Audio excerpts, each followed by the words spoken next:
Good morning to all the students. Dear students, we shall learn about Unit 9 today. The Bond of Love by Kenneth Anderson. He was born on 8th March 1910. He was an Indian-born British writer. He was from a Scottish family that settled in India for 6 generations.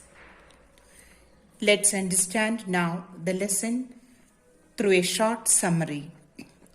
The author got their pet sloth bear by accident 2 years before the author and his companion were traveling through the sugarcane fields of Mysore. They saw people driving away wild pigs. Suddenly, a big sloth bear came charging out in the field. One of his friends panicked and shot the bear. As they watched the animal fall, they saw something move on its back. To everyone's surprise, they realized it was a baby sloth bear. The little bear cried pitifully over his mother's body. When it started running, the narrator chased after the baby and was able to capture it. He put it in a bag and presented it to his wife. His wife was delighted. She put a colored ribbon around his neck and called him Bruno. Bruno drank milk from a bottle. Then he started eating and drinking everything from porridge to curry, to pudding to tea and buttermilk. Bruno became attached to their Alsatian dogs and the tenants' children. As a kid, he spent his time in playing, running around the kitchen and sleeping in the author's bed. One day, Bruno had an accident. The author had put down poison for rats in his library. Bruno entered the library and ate some of the poison. The author rushed Bruno to the veterinary doctor. The doctor found an antidote for Bruno. He was cured and the narrator took him back home. Bruno had by now grown many times in size, but he was sweet, mischievous, and playful. He was fond of everyone. He shared a special bond with the author's wife. His wife changed Bruno's name to Baba, which means a small boy.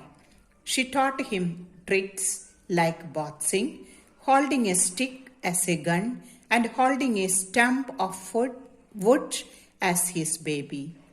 Baba was growing into a fearsome creature. The tenants' children feared him, and he was kept chained most of the time. The author's friends advised them to send Baba to the zoo. The narrator and his son agreed with them.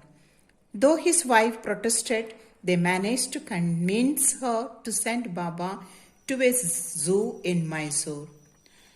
Though the narrator missed Baba, he was relieved that he was gone. His wife, however, was inconsolable. She went and refused to meals. She wrote letters to the curator of the zoo asking after Baba. It seemed that Baba was not doing well either. The curator replied that he was refusing food too. They asked their friends visiting Mysore to check on Baba. They also reported that Baba had grown thin and unhealthy now. Finally, his wife convinced the author to go and see Baba. Their friends thought that Baba would not recognize them and advised them to be prepared.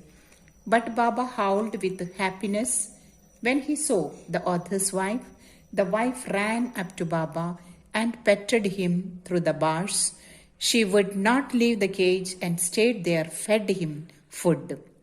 When the closing time came, Baba and his wife cried bitterly. The wife tearfully asked the curator to take Baba back with her. The curator told her to get permission from the superintendent who lived in Bangalore. So the author and his wife went to Bangalore. The superintendent was a kind hearted man and agreed to let Baba go back home with them. His wife was overjoyed. The author engaged coolies to create a special island in the compound. A stream of water surrounded the island and separated it from the main building. A wooden box was installed for Baba to sleep in. Then Baba was released into his new home. His wife and Baba were both delighted at the reunion. What the narrator is trying to say here is that love and affection do not only belong to human beings. Baba, with his affection and memory, proved that he is as sensitive as any human being can be. This is all about this lesson, dear students. You'll be getting the PDF to complete your copy. Thank you.